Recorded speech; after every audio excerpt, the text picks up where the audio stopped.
Welcome to another edition of the Sports One. And we are back. We got the full crew in the house. That is what it's all about. The Yankees, out of any team in the league, are the best equipped to handle a blow like this. I think there is a higher power at play here. He's due law of averages. That dude is the ultimate scrub. It's trash. Yeah. Every person you have in there is fucking trash. Next game, you're going to see a big performance. You can see it in the end of the game, and I'm just totally stoked and excited for this. And we are back. Welcome to another edition of the Sports Sport here on a Football Friday. Just messing with y'all, as Josh would say. What's going on, Tony? Not much, dude. Happy to be here. Obviously, tough news yesterday. I got the Mets hat on. You know the deal. I guess we'll have to talk about it. Whatever. I thought you knew he wasn't coming. I don't know. There was still. As the day went come on, dude. Salicata. Yeah. Yeah. No, I guess I should have. I should have saw it. I saw Zach yesterday too. He was doubtful. Yeah. Should have listened to him. But it's all right, dude. Had a good night in the hockey bets. We were just talking about it. So, yes. You know, stoked to be here. Divisional rounds, big weekend here, big Friday. So let's go, dude. And I just think, you know what the thing is, and I really mean this. This isn't like facetious or anything, but with the Mets, with like the top level like position players, unless there is some huge discrepancy, you know, like there was for Juan Soto last year, I feel like they're not picking the Mets. Like until they like show some more stability. That's what it feels like. I mean, you tell me if I'm wrong. Yeah, but, absolutely. Yeah. I mean, again, if you're Kyle Tucker and you're looking at this roster and they just lost Alonso, and you could they just just go lost to the the Dodgers better with closer with no pressure. Yeah, and that closer went to the Dodgers. Right. Yeah, so of course, you know, you're going to look at LA. You're going to obviously look at the guys that are going to be around you. You know, the chances of winning. There you have it, dude. Kyle Tucker doesn't care about baseball, the beaches. I'm sure he's going to be hanging out, drinking, hammered. He's not even hit 220.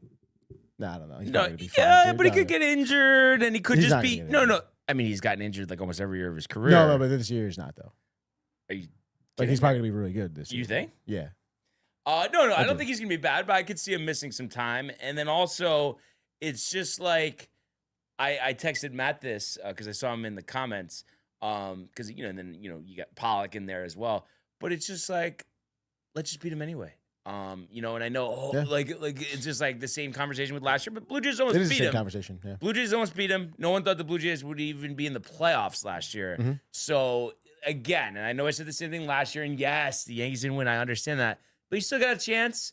So just go full speed. You never know what's going to happen. I'm just ready to go full steam ahead. I don't need the doomsday propositions. I'm as excited for this season as ever. That's good. What do we got? I'm not excited for this season, really. You are though. I'm excited for baseball. Right. So I don't know. I don't know, dude. What are the Mets gonna do now? I think they're gonna probably get Bellinger. And it's like murmurs are like, nah. No. Okay, so then you really have to leave him for us. Like, I really don't want it. Yeah, that's what I was hearing yesterday. Is like all the. Again, RJ thinks so too. I think he said today. Unless the Mets give him some big offer, which Stearns with Bellinger's track record, you wouldn't think he would. If it's close, why is he going to go to the Mets? Yeah, I don't know. I'd be curious to see or to figure out like the thoughts of. That are in Stearns' head right now. I mean, do you think he's going to be like, oh, I have to get Bellinger? And maybe he will, you know, foot the bill a little bit for Bellinger just to get somebody. Because right now, I mean, like, Jesus Christ, dude. I mean, if you want to talk like off-season grades here, like you're looking at a fat F, I feel like, for the Mets. Yeah, right? I mean, yeah. Yeah, I mean, it just, I guess, probably what the expectations were. Right? I mean, and the guy, like, you didn't re-sign Diaz. You kind of blew that because you kind of undersold him. Like, you know. But I go back to that again. I don't think he wanted to come back. It was such a small salary difference. Like, I think people hear Dodgers top money. Yeah. They're going. But that's what I mean. Like, if you're the Mets, like, you have to offer more, you know?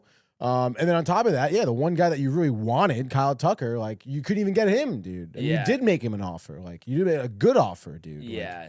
The same offer. Yeah. I mean, a little less though. It was $20 million less. Yeah.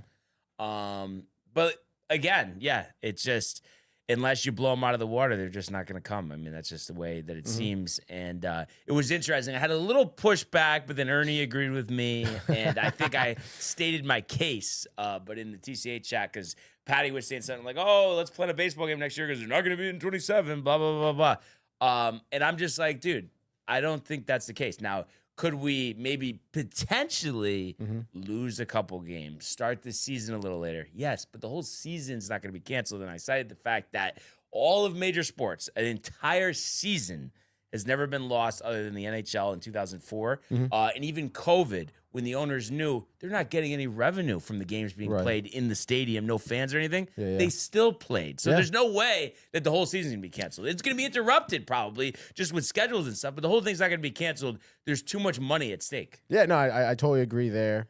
Maybe you'll miss some ball, but again, I mean, it's not going to be a whole season. No. Like, you want to tell me, oh, they end up playing 140? Okay, I could believe that. Sure. But the whole thing is not being canceled. No way. And they think that. Yeah. A lot of people, but it's just, I don't know. I think that's just the media, buying into that hype, the pressure on both sides, the mind games. But they both need each other. Baseball players need to make money. Owners, do you think they want, especially Hal, the way Hal is with his money, he wants to pay $100 million next year and have no games to the stadium? Get the fuck out of here. Hell no, dude. This is like when they, nor'easters coming, batting down the hatches, everyone's fighting each other over toilet paper, freaking out, dude, we can't get anything, and then nothing happens. Yeah. No, I don't have the propensity, or what I'm saying it wrong, but for bullshit anymore. I don't have it, not for a second, Tony. Propensity, I like that. Propensity. I just don't want to hear it. At the end of the day, I don't want to hear nonsense. Neither do I, dude. But we do have a lot of nonsense in the comments today. No, not really. We got John Pollock. He says, the Dodgers make baseball unwatchable. Which is tough. I mean, listen, Dodgers did it again. There you go. And there he goes. Matthew Gabriel says, here you go, Mr. Tucker. And then Marco in the house says, Downtime TV crew buddies. Good morning, Marco. My mother says good morning. Good morning, Mom. And then she hopes that John Harbaugh has the juice with the exclamation point. You know what's funny? JD questioning the hire yesterday. And I'm like, dude, are you fucking kidding? Because it's like, I know we talked about this already yesterday, but it's just like, dude, like, it's not about, because he's just saying, the one title, Lamar, all that shit, nothing with Lamar. It's like, but do you realize they've won 7 games the previous 2 years? Right. They've barely made the playoffs since they won their last Super Bowl. It's like he doesn't need to win a championship for it to be a good hire. He needs to just get them on the right track. Yeah. And again, I mean, like, I don't know, like, what do you want? Like, what else did you want?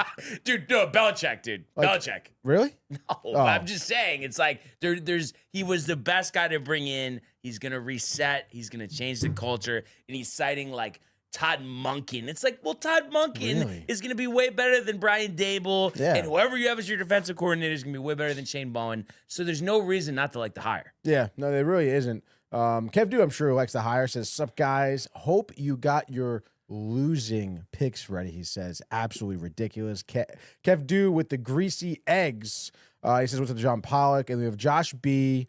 Back from Disney. I don't know if he's still corporate America-ing, but he says, yo, what up, fam? And he says, Pollock, Matty Boy, Marco.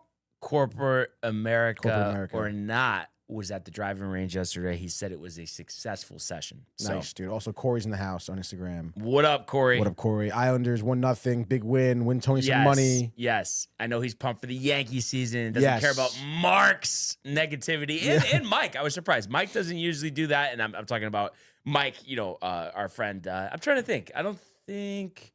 Did you ever meet him? Mike? No, but I think actually you did. You probably don't remember him, but he was Super Bowl? Not the Super Bowl, but at Dockside. Oh, when I met Corey. Yes.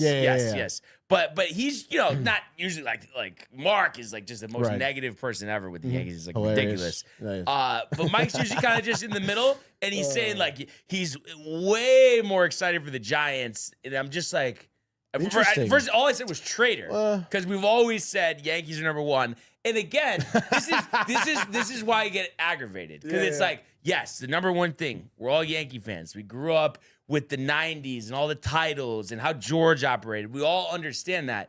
But I just think the level that people take it to is just completely ridiculous. Like, yes, do we want to go into the season where we have the top roster and it's like, you better win the World Series versus like, all right, like we have a solid team.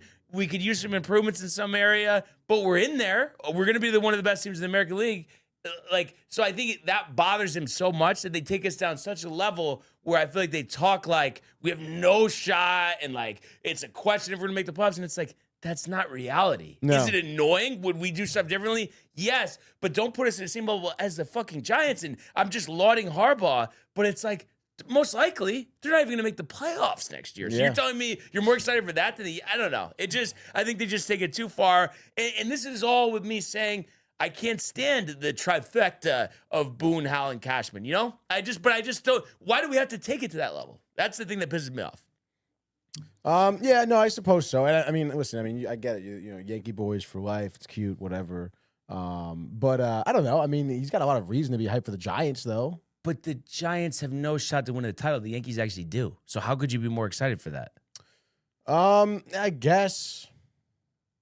What do you mean you guess? Like the Giants, come on. What are the Giants Super Bowl odds going to open up with, regardless of their offseason, going to be 80-1? No. I mean, I'm not Like, going to sit here and argue. I mean, every year the Yankees are in there. Yeah. You know, I get that. But still, I mean, this is like I mean, we've been talking about this all week long. Like last week too, Harbaugh, the stability, 18 seasons. Like this is a guy that's going to be around for a while. I mean, that's, you know, you're signing the Giants' future in a really good way. You know, right? But I'm just saying for the immediate future, Yankees can be far more. Yes, in the immediate future. But yeah, so I just like the fact that like I don't know. It really pisses you off that much? Yeah, because it's like you claim to be big fans, and it's like when times are a little tough, where they're not even that tough. Like yes, they're tough, like for our standards, absolutely. But at the same time, when you just look around the league and you're a perennial contender every year, they're not like that tough where it's like, oh, I don't even want to watch it. Right. Like it's just like, what are we talking about? Well, but I feel like that's kind of answering your own question, though. I mean, for the Giants, it has been that tough, no? So don't you think for Giants fans, I mean, just this sigh of relief, you know, the weight, you know, being lifted off their shoulders. I mean, I feel like that kind of. Well, I right? guess no. I think there's perfect reason to be exciting, but I'm just saying the fact that people just bail on the Yankees and like, yes, I understand. It's a long title drought. It kills me inside, but I know eventually they're going to get to the mountaintop again. I hope it's this year. And it's just like, I don't know. To me, it just shows a sign of weakness, especially because bailing because we like stuff we don't like stuff that's out of our control. And again, I would do stuff a lot differently. But there are some like real positive things to look at as well. Like, the rotation. I feel like everybody forgets and like, oh, we're not sure, you know, when certain people are coming back, but the rotation could easily be the best rotation in the entire league.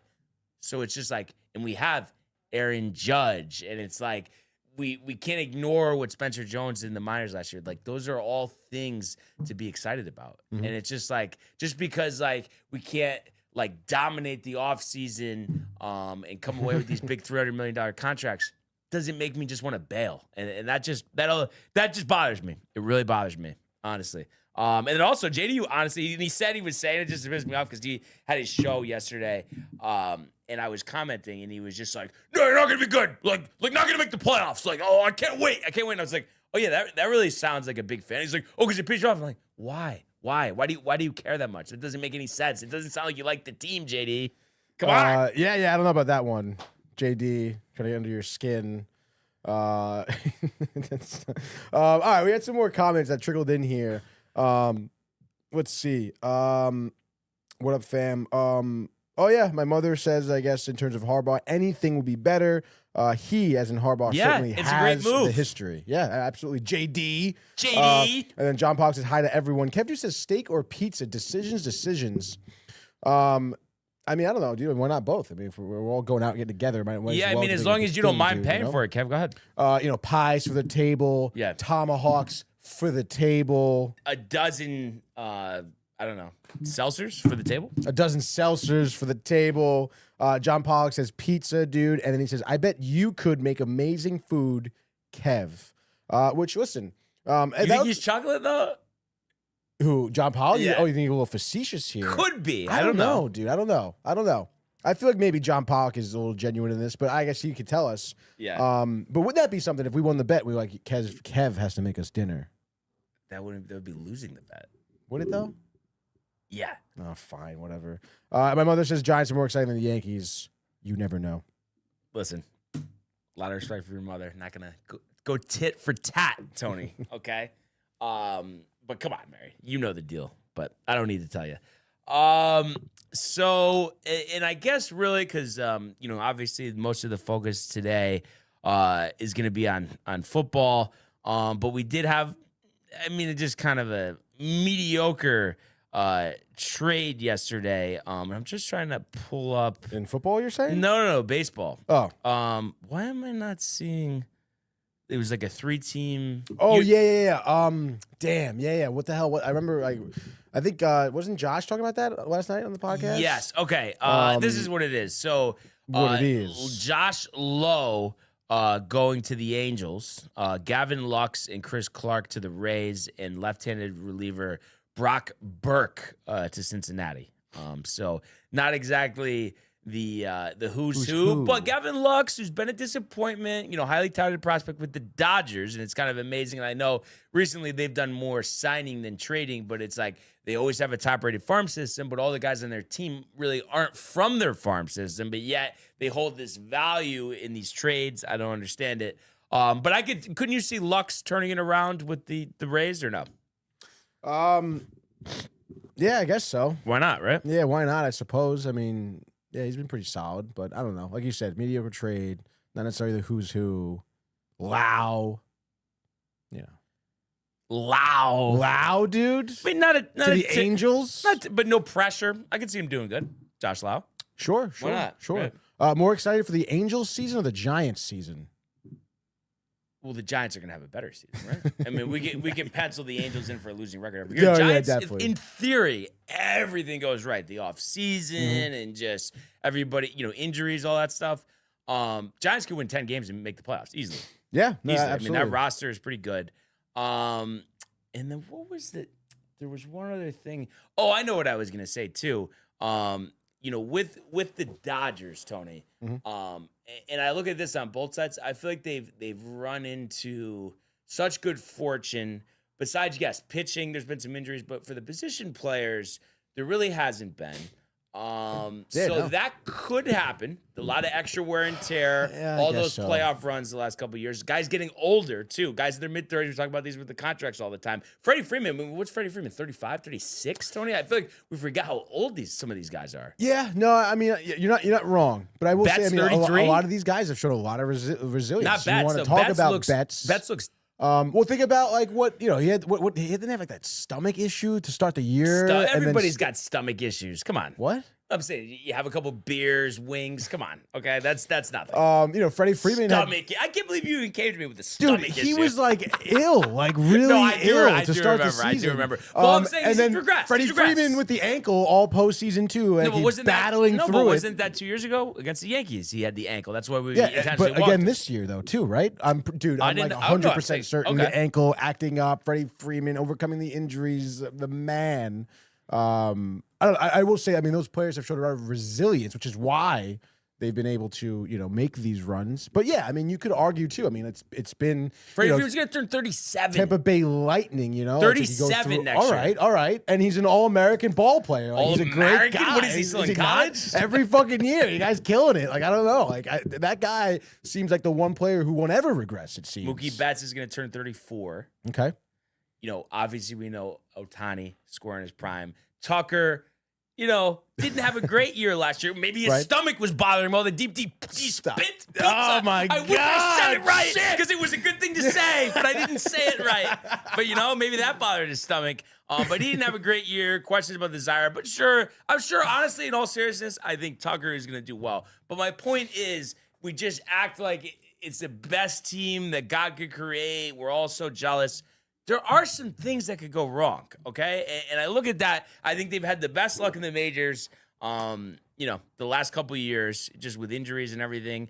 And then on the Yankees side of things, I think we've had probably the worst luck in the majors for the most part, just with injuries. And then when it comes to the playoffs, too, like Could we ever run into a team that maybe like does some of the stuff that we do in the playoffs a lot, like where they just can't hit? And I know, yes, the Red Sox in that series did Game 3, but where their starter gets hammered like a Rodon, or like what happened to Fried in Toronto, or like Luis Gil. Can that stuff happen to other teams? Yes, it can. So it's just like there's a lot of variables. A lot of the 8 balls have lined up, going the Dodgers' way. So maybe, just maybe, things shift a little bit from that. I'm just saying, I don't think, I just wouldn't exactly just pencil them in for the World Series. And I know I said that last year, and they were so close to not winning the World Series, but they did.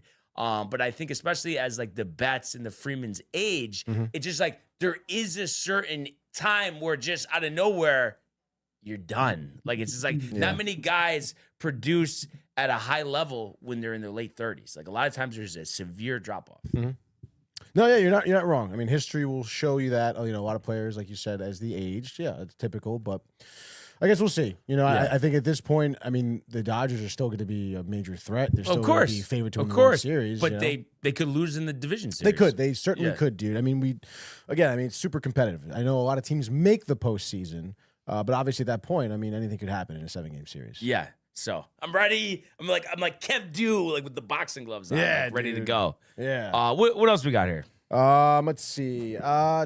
Saying what's up. And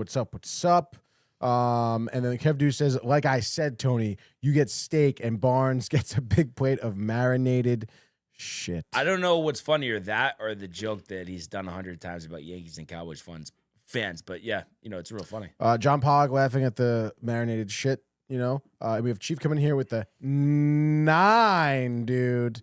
John Pollock following suit saying, what's up to Chief? Chief says, what's up to John? How are you? John is glad to hear and that he is well, dude. Good to have Chief here. And we had Corey actually as well. What does he got? Sorokin. Sorokin, like King. Oh, yep, very good. Yes. Big win for the Islanders. Yeah, dude, huge, 1-0. Yeah. So it must be exciting to be a fan of a team that's competent, and doesn't need to completely shred the organization, right? Yeah, no, that is nice. It's a nice thing to have that Corey has. Corey has a lot of nice things, it seems. Yeah, no, and it's just like for us with hockey, I mean, it's just like what are we looking forward to? Bets. I mean, that's really all we got. Yeah, I guess so. Gabe Perreault, hopefully. That is something to look forward to. But like, is there I know I stumbled on that a little bit. It's okay. Is there a world where, and I know just given like the track record, it seems unlikely, but where he could become like a superstar? Like, do you see that at all? Or like, what is there any comparison? I know it's so early on. Oh my gosh. But I'm just saying, like, what are you expecting him to become? I mean, a couple of those goals that he had. We're gritty. Against the Senators, were very gritty. You mentioned small a lot. Honestly, when I saw that first goal, I think where he had it kind of in tight and just went kind of like forehand, backhand, fell over. That honestly was kind of reminding me of like a Carl Hagelin, Mats Zuccarello type of move. Quick hands, good under pressure, calm, cool, collective. Maybe even like a rowdiness of Ryan Callahan. But we'll see again. I mean, as that guy progresses, but yeah, I do think that guy could come in, develop, give it a season where, gives 75, 80 points on the year, something like that. And shows like some leadership. Sure. So an all-star player, you could see him being. I could see that. Yeah. Yeah. And yeah, I mean, that would be huge. Someone to build around. I think, that's what we need. So we'll see what happens. And then, John also adds that New York finally won a hockey game. But I mean, I guess it depends how you look at New York, because Buffalo's won a bunch, and they even won a back-to-back with a backup tender. That's right. Yesterday, and Corey had texted me saying about the odds. Why are they underdogs? And I was saying, oh, well, back-to-back. But one of those things didn't matter. It doesn't matter. But it's funny. I looked at that, but then when I was deciding to go with the Penguins, I looked at it as the Flyers on the back-to-back. Their goalie got injured. They had to bring up somebody from the AHL. Right. And I still think the Flyers are fool's gold. I don't think they're going to make the playoffs. I think they got to a hot start, but when they have to play a tough opponent, I feel like they shrivel. Yeah, no, I mean, you can't, especially with that win or the loss, I should say, to Pittsburgh. Yeah, they have some work. Obviously, they have a lot of talent. I mean, you think of Zegras, 42 points in the year. Shots on goal, how are ya? 9, dude. Shots on goal, dude. He has 104 shots on goal on the season. Zegras. Also, so does Owen Tippett, by the way, 118. You should fucking bet that guy next time, dude. Owen Yes, Tippett. I watched the whole game. It was on ESPN. I do see he has a 10:30 meeting. Do we just go real quick to get him in, Josh? Or what do you think? Yeah, dude. Do you want to like? Let's go to the world of the National Football League. This kid is special, man. This think to do that. Gonna run for it. He got it, and there he goes. Oh, the play of the year in the NFL. Throws intercepted by Surtain. Nobody's gonna catch him. Jones to the end zone. Touchdown. Quincy Williams leveling Murray. There he goes. Jamar Chase. Not yet. Touchdown Bengals. Stafford. Williams. What a hit by Budda Baker. Budda Baker just saved a touchdown. Right, paging Josh. I see we do have Kev though in here. But Josh, if you could just hop in before the meeting, we can get you in right now. You guys have first pick. And obviously only 2 picks to make, so should be able to do it pretty quickly. The meeting at hopefully there's no 10:30, prep dude. work that you're doing before. But I know we do have Kev doing here momentarily, all jacked up. Yo, I mean, they should be live right now, dude. You. Yo. What up, fellas? 10:30, dude. Oh my god. Yeah, no, tell me about it. Hey, I'm but at sorry, least we got dude. you for a second. I'm glad I saw the message, so let's just get right to it. What are we thinking here? We're going to go with the Niners +7 and the Bears +3.5. Okay, so Niners +7, Bears +3.5. So I will put that in right now. And let's just say, freaking excited. What's the meeting about, Josh? Huh? A new program that they're trying to implement at my job for my work. When do you get back to like the old schedule where it's not so like nuts? After probably March-ish. Wow. So this is really like the stretch run. Yeah, it's a pain in the butt right now. Yeah. Damn, man. Sorry about that. Hope it lightens up. Hopefully the meeting, breeze, a couple dart breaks maybe. Couple dart breaks. Yep, pretty much. Yeah. Before you know it, you'll be planning your next trip to Disney, dude. I don't plan it. My wife plans it. But what do you think? I mean, obviously, Tony, we're left with the the Patriots, Texans, and then the Bills and the Broncos. I mean, I like the Bills, then I like the Patriots. I think CJ Stroud sucks, honestly. It's so tough. The defense, you think, but yeah, I think Pats too. I mean, I think they're the better team. Yeah. So we'll go Pats -3, and then we're gonna go Bills. It's +1.5, I believe. So a lot on the line, fellas. So I'm gonna be looking at more restaurants over the weekend. So I'll let you know. Are we gonna go to them, or where are you going around here? Or? No, I think we said here, but obviously we got a lot of time to plan between now and then. We're all flexible, and we all just can't wait for this. So let's go. Yeah, dude. You wait. You think they're Barnes? You demanded there. Oh yeah, you didn't just you demanded it. Well, we also have engulfed here, but dude, it's not. You know me, dude. Last second I'm driving to Old Bridge to play golf with you. You know I'm gonna do whatever, dude. Come on. No, you're right.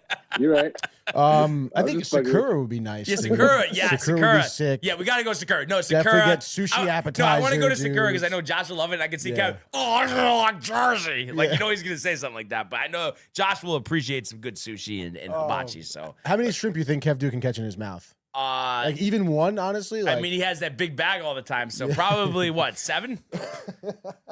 So we'll see, but.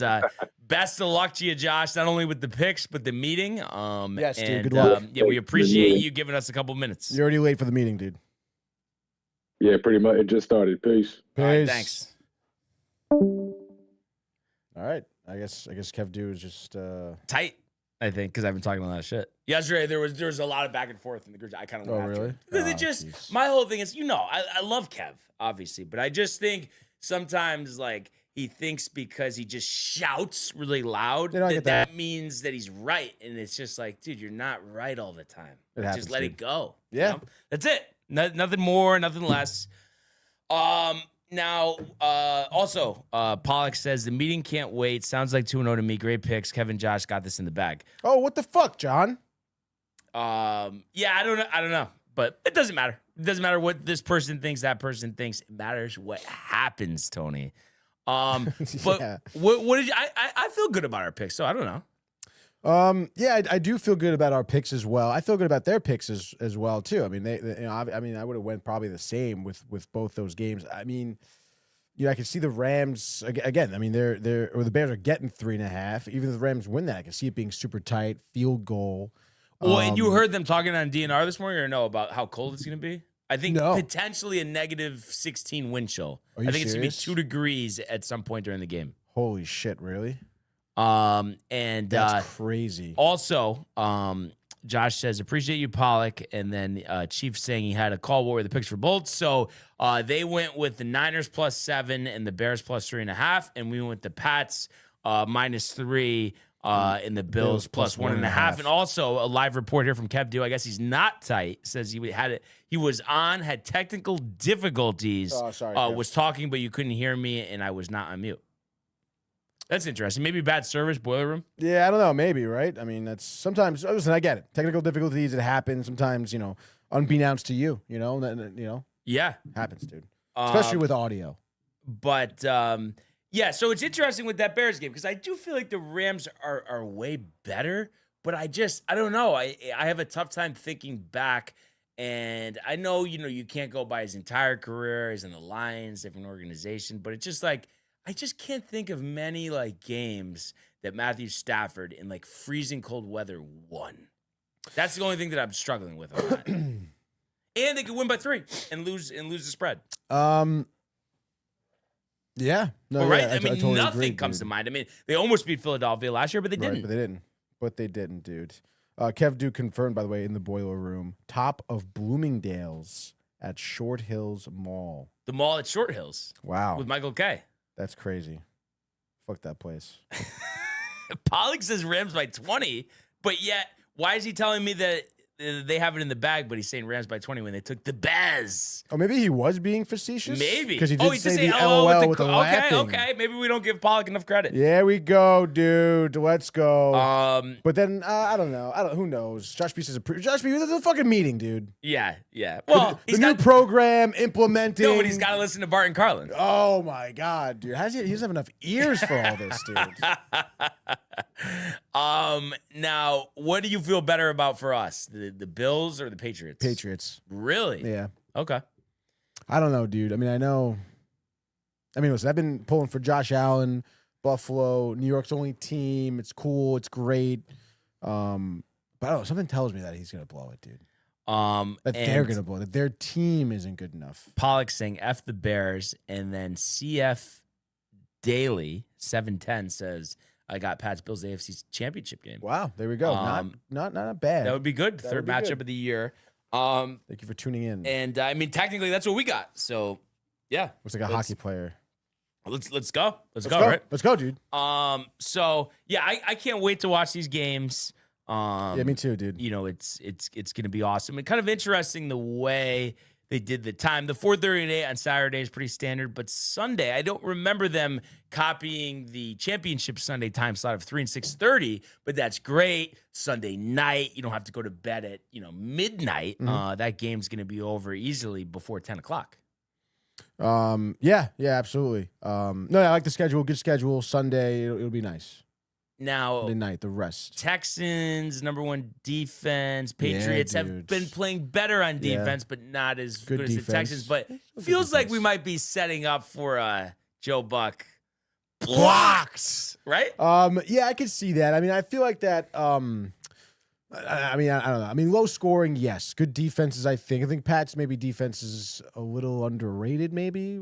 Seeing some of the games they've had this season, but I don't know. I mean, don't you think that they have a better offense, though? At the very least, a better quarterback. I mean, like you said, CJ Stroud, I know you said he sucks, but Dude, they were talking about it on DNR. They don't think he's too good. And I kind of really? agree. They were saying Mills looked better. no, I agree. Well, No, Mills, like but I mean- overall, yes, Stroud is better, but Mills might have been more Yeah. effective in the few games that he played. Yes. Okay. But you're not benching him unless maybe it's 30-0 at the half. Right. Sure, but Right. But May's better, yeah. for sure. Yeah. yeah. And I don't know. I mean, I would imagine Vrabel, the better coach, the better season. I don't know. I think it's going to be kind of a Texans also have never won what is it? I think it's a divisional. They've never won a divisional round game shit. Really, because they've never been in the AFC Championship game. that's crazy. Yeah. Well, that doesn't bode well for the Texans, I suppose. No, they're not winning. Yeah, they're not winning. Do you think their defense though it keeps them in the game? Like, you think that's really the only thing? I think there's a interesting? difference though Like, between going against Aaron Rodgers Right. and Drake May. Yeah. I mean, that's the difference. so it doesn't right there. matter. You think No, it's just doesn't matter. Wow. And then That's Kev, are you most confident about that then? The Pats winning? I think it's a push. But if I had to, I'm gonna actually go with Allen because I think it's this year. I Yeah, think you everything do. lined up. Mhm. Allen breaking that Bills curse. We'll see if it happens. Kev says, now mind you, Josh took the Bears, which I'm cool with. I still say Rams win, but again, Rams can win by 3, 2, 1. We get it. And you would still cover that. That's interesting. Chief says, I mean, I like the Pats and Bills too. Rams are good. Yeah, just the outdoor elements don't help them. And then Pollock will never cheer for the Bears. And then he is also asking for our Super Bowl predictions. And I'm gonna go with on that. I am going to say the Bills and the Niners. So that's a matchup we've been waiting to happen for a while. What about you, Tony? I know we had earlier predictions and stuff, but now that now the revised predictions. I mean, I guess Bills Rams. Bills Rams. Okay. Rams. Pog saying Rams Yeah. versus Denver. That's 31-24. But Bills Rams. I'm guessing you're going with the Rams or no? No, I would say I would go with Bills. So you think that the curse is over? Yeah. And kind of like what a time for Buffalo, the Sabres. Maybe Sabres make it to the Stanley Cup. Could. Could. They could. They probably won't. But could. But could. Yeah, no, I think Rick and Dan, I guess we're talking about it. They were saying, like they're shooting to make the playoffs, which again, I mean, we'll see. There's still a lot going on.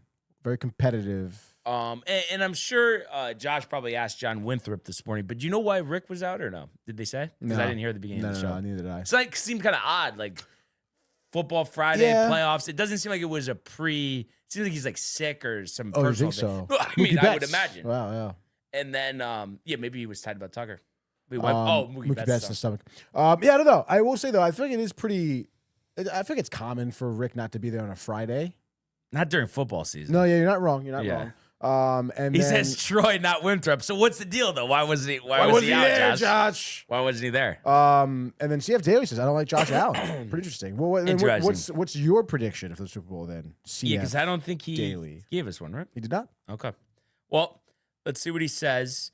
And then I guess all I was really gonna say too is, you saw the thing yesterday. He's playing, but Darnold nursing the oblique. So I mean, unfortunately, I feel like that does bode well for their pick with the +7 because the Seahawks could win by 3, still cover. But I don't like Darnold full strength in the playoffs, and then you're gonna have an oblique. Like I don't know, right? Yeah, no, absolutely. That's gonna hamper. It's gonna like oblique him into an interception. It sounds Yeah. like, right? Like that's what's gonna happen. So, know what happens when Darnold with the picks. All of a sudden, 4 turnovers and it's gone. Yeah. And then we do have Josh B, by the way, saying it's kids hockey. I guess Okay. go coach his kids hockey team. And then we have Chief in here saying Texans have the best defense in the league. They can match up with anyone. He says, But they so have one of the I worst would worry a little. Offenses in the league. That's the other side of that. And then Pats over Rams CF Daly, yeah, Pats would be the third over time Rams that we've had that matchup. Patriots have won the previous 2 renditions. And he thinks that they're gonna win the third. I don't think they would. They call that a turkey. I don't think they will. If we get that. Yeah. Yeah, that would be crazy. Yeah. It would be crazy if the Pats make it to the Super Bowl, to be honest. Yeah. But let's hope not. But just win next week and then lose to the Bills in the championship. Yeah. AFC championship, right? Exactly. You're acting like you don't want that. I am? Yeah. Says who? I don't know. You got a little face. What? Oh my gosh! All right, we're all caught up. All on the right. Cowboys. Yep. Strike up the music. Here we It's go. divisional weekend. A frenzy here. Starting on Saturday, Denver, Colorado, Mile High Stadium. Take it from there, Tony. Yes, you said it, dude. The Bills, as we know, per our pick here, are plus 1.5. Josh Allen's time. Haley Steinfeld, the baby on the way. No Patrick Mahomes. Over under is 45.5 here. Obviously, Bills taking care of business against Jacksonville. Duval, the great year. We know about that. Broncos routing the Chargers. Oh my gosh. Harbaugh over there was looking silly. Justin Herbert, I don't know. Broncos defense good. Are they stifling some Josh Allen here or not, dude? Come on. I mean, we made the pick. I think it's going to be close. It's definitely going to be close. It always is with the Bills in the playoffs. But I just have this vision, Tony, of Allen down the field, maybe a minute 50 on the clock. And I think he's going to throw a game-winning touchdown to Brandon Cooks from 29 out, giving the Bills, I'm going to say 27-23. So Josh Allen back on Championship Sunday. So it's going to be the Bills plus 1.5 and the over. As per ESPN here, Stephen A. Smith cannot see how the Bills are beating the Broncos. And I don't see how anybody likes listening to Stephen A. Smith. All right, the next game, the nightcap here on Saturday, 8 p.m. FOX. You're at the bar. You're feeling good. You're ready for some Seattle Seahawks at Lumen Field. Seahawks taking on the Niners. The Seahawks here, -7 on the spread, which is exactly what it opened up as. Over-under opened at 46.5, but it's now down to 44.5. You mentioned Darnold. You mentioned the oblique. Try to power through it. 49ers, obviously no strangers to dealing with some injuries there, but Shanahan, the coaching, taking out the former Super Bowl winners last week. What do you got? And you got Kittle on the sideline, Yep. the bottle of tequila. Probably a little toasty for this one. But, I mean, we already talked about it. I don't like Darnold in a playoff game at full strength. Now he's dealing with an oblique, and yes, the Niners are dealing with their fair share of injuries, and Kyle Shanahan did confirm Fred Warner not coming back for this game. We'll see about Championship Sunday if they make it. But I just think it's one of those things, the Seahawks, a good story, a great defense. Mike McDonald, one of the ascending coaches in the National Football League. But you look at the numbers, and I know trends get broken all the time, but every year that Kyle Shanahan has qualified for the playoffs as the Niners, they've played on Championship Sunday, and I don't think this year is any different. Injuries aside, I think Brock Purdy steps up. Christian McCaffrey, I said it last week, it didn't happen. I think it does happen this week. He throws a touchdown, as well as have 100 yards from scrimmage and a rushing touchdown. I think Purdy does well here. Second time around, obviously really third time around against this Seattle defense. I think he throws for 300, 3 scores. And I think the Niners, in actually a high-scoring game, and I know the total is only 44.5, I'm going to say the Niners win this game. Let's go with 38-35. So I think you'll get Pinero. Let's call it Pinero from 44 for the win. So Niners +7 and the over. And just like that, we are on to Sunday, dude. 3 p.m., the start time, the stagger with the 6:30. Brian likes to get to bed early. Nothing crazy for Monday morning. But as I said, we're starting off at Gillette Stadium here in Foxborough. Patriots, who clearly CF Daily 710, is a fan of here. And I guess I'm seeing Dennis Leary on ESPN talking about why the Patriots' successful season has shocked him, which is kind of crazy. But the Pats here, -3, over-under is 40.5. The low scoring, the defenses. Chief is worried for the Patriots. They start kind of sucks, though. How do you see this one playing out? Yeah, Chief, no reason to be nervous. And it sucks because, like, I wish the Patriots went 3-14 this year. That would be great, but that's not the case. They went 14-3. Drake May is unbelievable, just calling it like it is. And I think the Texans, like I said, this isn't the Steelers. This is a completely different animal. And I just think the Patriots are going to end up winning this game. This one will be more low scoring than the previous two. But give me the Patriots winning. I'm going to say 27-17. So we're going to go with the Patriots and the over. Patriots and the over. All right, next game, last game, 6:30 of the divisional round here. The Bears at home against the Rams.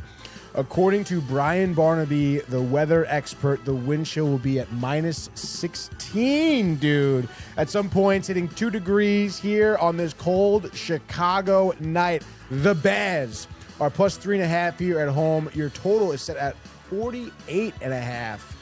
Pretty interesting here. We've got Ben Johnson, Caleb Williams, the year that they've had, pulling the Chicago Bears season out of their behinds. But is that enough to stop the Rams here, Brian? No. And you know what? I've been going back and forth on this, but cold weather aside, wind chill, I think Matthew Stafford has to look at this as a legacy game. He wants to be a multiple-time Super Bowl champ, and he doesn't want to, get ready for this game. And I think at DNR they were talking about what type of bodysuit or whatever you want to call it he's going to wear. Oh, it's going to be cold for everybody, not just him. But there's a reason that he threw almost 50 touchdowns and 5,000 yards this season and under 10 picks. I think he's going to lock it into Nakua. He's going to gut this one out.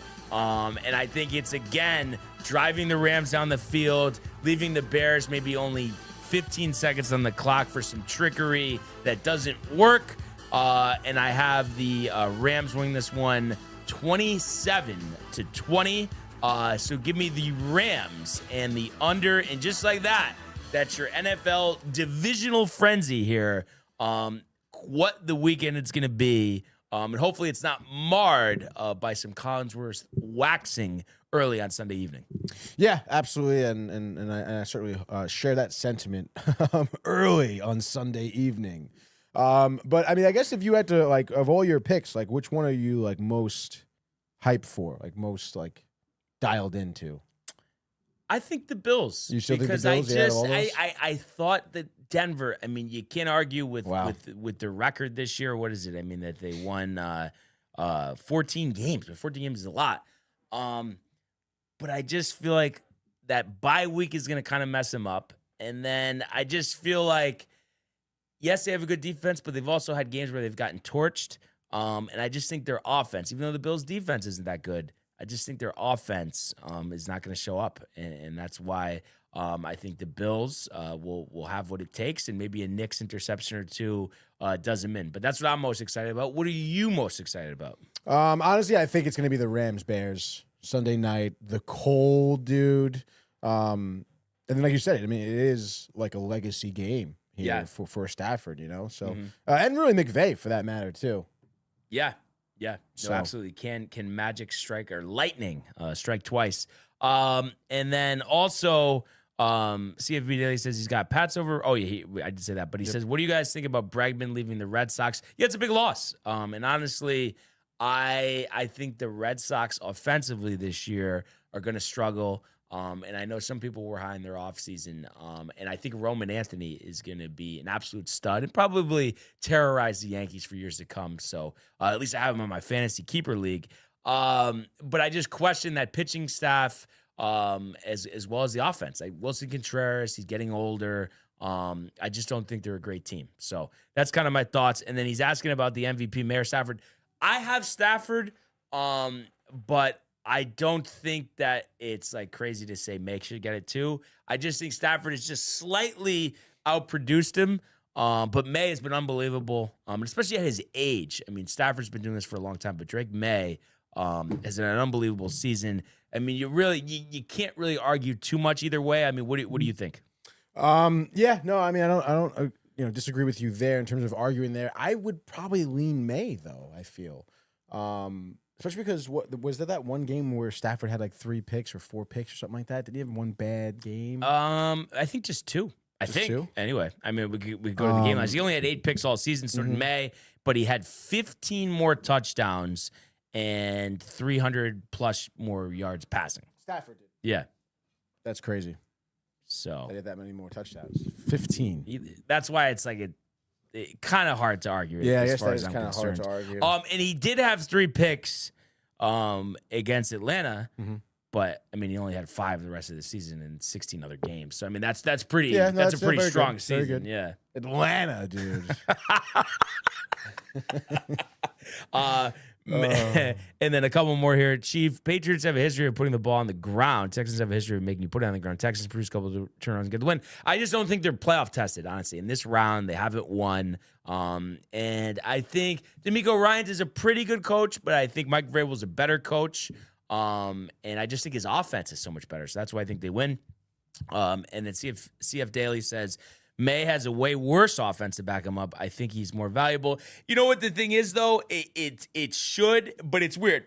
Some years it's a statistic year. Last year it was a more valuable year because Lamar Jackson far exceeded what Josh Allen did statistically, but they went with the value of what he was to the team. So it's interesting. That's something that's not consistent. We'll see what happens. And I actually am curious. I don't know if this is going to be too difficult to look up. But I'm just saying on FanDuel what the current odds are. I don't know if you've looked at that in a while for the MVP. Oh no. Let's see. Let's see. I don't even know where. Well, you go to NFL Super Bowl winners, and then you go to futures. Futures, yeah, I'm looking at that. Okay, and then awards. Yes, awards. NFL regular Stafford season MVP. minus 450. Done. It's done. Vegas knows. Right or no? Usually don't fade Vegas. No, really? I mean, who's up more, them or us? No, but see, this is what everybody says, and that's why everybody has a gambling problem. But I mean, Drake May plus 350, good value. Good value. Great value. But when he doesn't win, yeah, but it's good value, good chance, good opportunity, dude. No. Like, I'm not saying, like, Trevor Lawrence plus 30,000. Yeah, no, go Trevor Lawrence, dude. Yeah? Why not? Go ahead. Oh, God, that's so funny. But, Offensive Player of the Year, Jackson Smith and Jigba is the favorite at minus 1250. Makes sense. Puka Nacua, though, plus 700. Yeah, that's crazy. Nacua should get more consideration. I would say. Year. And you could argue he's the MVP. Wow, dude. Trevor Lawrence could get Comeback Player of the Year plus 1,500. Yeah. McCaffrey's favorite. I don't know. Those things I don't like to bet on. I don't know. You don't? Nah. Well, you brought it up, so. Well, I brought it up because we're talking about who's going to win the award, Tony. Coach of the Year? Coach of the Year, dude? Mike Vrabel? He's the favorite? Yeah, minus 270. And then what, Ben Johnson's right behind him? No. Ben Johnson's fourth at plus 10,000. Liam Cohen is plus 1,000. Mike McDonald is second at plus 250. Okay. I mean, but they all deserve it. That's what's so tough. Kyle Shanahan plus 30,000. He honestly deserves it too. I mean, all these injuries, win 12 games, crazy, and win a playoff dude. game. What are we talking about? What are we talking about, dude? Plus 30,000. Yeah. There you go, CF Daily. Put some put some money on that. Then he says Jansen deserves it. Wow. I don't know if that's Offensive Player of the Year or MVP. It must be. Yeah, because he obviously is. I'm guessing he's a Boston sports fan. It sounds like he is. Probably a Bruins fan too. I've kept it light. I know I in the past I went a little rough on like a Riley Souza. Yeah. Roughed him up. But let's go now to the world of the National Hockey League. Here he comes. McDavid shoots. Top shelf. He scores. Captain with the overtime winner. That's the middle. Great hit. That's a world-class hit right here. Tomsky stepping. Rink Wellington made the full split save. Are you kidding me? Turn. Side of the net. Between the legs and they score. Filthy. David Pastrnak. The silver trophy to the Golden Knights. right. So today's NHL segment is brought to you by Velvet Llama, premium canned cocktails crafted by NYC bartenders with a playful spirit. Enjoy their award-winning espresso martini with Italian espresso and chocolate notes, the crisp Moscow Mule with Nigerian ginger, or the spicy margarita with organic agave and jalapeno. These ready-to-drink treats are made with the finest ingredients. Grab yours at velvetllama.com and ride the smooth wave with Velvet Llama. I mean, I guess the good news, NHL yesterday, no Ranger game, no Ranger L. But we did have some good games, across the league, and we already talked about the Sabres winning again, Tony. Bets. The Thompson hat trick was kind of nuts. Kind of crazy. I did watch the entirety of the Penguins-Flyers game, and the Penguins, I think, had only scored 2 goals their previous 3 games, but really had a good game in this one as they win 6-3. Crosby continues his dream season. And I think the Penguins are a good team, and it's interesting. I know we've talked about this before, but the fact that it looks like they're a lot better post Mike Sullivan. Yeah, I guess so. I don't know. I mean, listen, they have tremendous leaders in the team, and that's really what it boils down to. I'm not saying that Mike Sullivan isn't a good leader, but Mike Sullivan made the Penguins look good. The Penguins made Mike Sullivan look good. I mean, you can't doubt that. Yeah. Why are you trying to say just Sullivan Sucks, yeah. Yeah, I mean, you can't really argue that. We talked about it yesterday. This post-game sound. Yeah. Ridiculous. But good for the Penguins. Good for Crosby. Goal and assist last night. Malkin with 2 assists as well. So and kind of interesting here. CF says, go Bruins. Yep, and then Bloodhound Lil Jeff. It's interesting. He says, Blue Jays lose. So I don't know. With the I feel like Buffer was big with that. So I don't know if that's him or not. Maybe, because I'm pretty sure he's hurt about Tucker not going into his Mets. Little Jeff. We'll see. The Sharks, that one hurt for the picks, but they do win 3-2 over the Capitals. I thought, that was an impressive win. The Blue Jackets 4-1 over the Canucks. New coach, all of that. CF's That's right. Bruins 4-2. There we go. That was one that you had yesterday. That's right. And, I did watch most of that game as well, and I told you Lindholm hurt me on the shot on goal there. But I still I keep saying this, and they're 17-8-1 at home. I just don't get why Vegas thought they were going to be so, it seemed like they expected them to have a losing record. I knew that they were probably a playoff team. They still had a lot of talent. Yeah, dude. I remember the first 2 weeks of the season, they're just fading them at home every night. time, Yeah. dude. And it's I don't know. I mean, it's the Bruins, especially at TD Garden. I mean, fans always show up. They always play a little Jake on the harder call. there. Saw his Instagram Jake story on the yesterday. call. Nice, dude. There we go. I'm sure he enjoyed the win. The Chara number retirement. Really? That was yesterday? CF Daily says that, and I did see No, that. that was yesterday. He joined the booth, yes. That is pretty sick, dude. So that was good. Do you remember him playing at all, dude? I just remember the name, and I think you were saying it on a grid. Yeah. When did he retire? When did he retire? It's a good question. I'm trying to think. Maybe 2017 or something like that. 2018. That's what I was. Because I think they put it up on the graphics, but I forgot what exactly it was. So, your Jets 6-2 over the Wild. 2021. He says he retired. Oh, okay.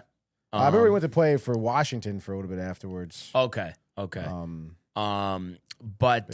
you had Scheifele with 4 points in that one. Hellebuck back to his old ways, 32 of 34. Or 32 of 33. And then the Flames beat the Blackhawks. That one caught me by surprise. Yeah. I thought the Blackhawks would get that one. And then the Mammoth 2-1 over the Stars. Mammoth, they're good, right? Dave Maloney or Kenny Albert, whoever it was. And then Corey's Islanders. He talks about Sorokin, 26-16-5, 12-8-3 away from UBS. And Anthony Duclair, a Tony favorite, with the only goal of the game.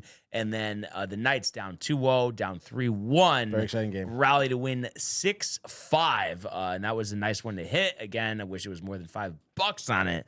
But it was still like a plus 400 with all those shots on goal. And I was thinking about, I was going to ask you this before, and it was Eichel with the game winner 17th. Do you have a favorite team or teams for the shots on goal parlay? Teams. I'm trying to think. I mean, I guess the Mammoth are good right now because Dylan Guenther was heating up so much. He's been getting a lot of shots on goal. Other than that, I guess it's not really I have this one team. I feel like I have a group though. I don't know if you have a group. I try to go with what team is hot, sort of deal. So I always go with like most of the time, the Panthers, the Hurricane, the Avalanche, the Bruins, the Lightning, and I'm trying to think. I guess that's and then the Knights and the Maple Leafs. It feels like those. Oh yeah. Put the Stars in there too, but Mikko Rantanen a couple times has come up short. But those are kind of the main teams, and the team that I love not taking the shots is the Rangers because they don't have any shots on goal. Yeah, no, and it's don't. like Rangers is a stay away spot. It's almost a fade spot the rest of the season. That's what I mean. Could you do it or no? I don't know actually because like now we were just talking about the Flyers fraudulent team. I'm pretty sure they're playing them on tomorrow. I think. So they could win. I mean, I'm sure the Rangers are probably underdogs, right? Wait, you're looking at it right now? No, I was just gonna say. Hold that thought. But he says 20. Oh, we said Sharp Liver watching for a year, but he says, what are your guys' hours on this podcast? First time viewer and love having you, CF Daily. So we are Monday through Friday. And we start every day at 10 o'clock and usually go somewhere till at least 11:30 or up to 12 or maybe a little later, depending on when it ends. So we'll see. Seems like Prefer is still with us. That's so funny. That dude was commenting earlier too. Yeah, it just what's up, Prefer? Yeah. But anyway, I'm trying to think. Flyers. Yeah, no, they're going to be underdogs because the Rangers have lost so many games in a row. But maybe it's like Flyers are what minus 125 or something, right? I can see, the Rangers being like plus 175, especially because they've had a good record on the road. So maybe only like plus 140. Honestly. We'll see, but that's just kind of a guess. I'd be willing to take that game. Yeah. Like bet on the Rangers. I just think, I don't know. I just think it's over for betting on the Rangers this year. Can't do it.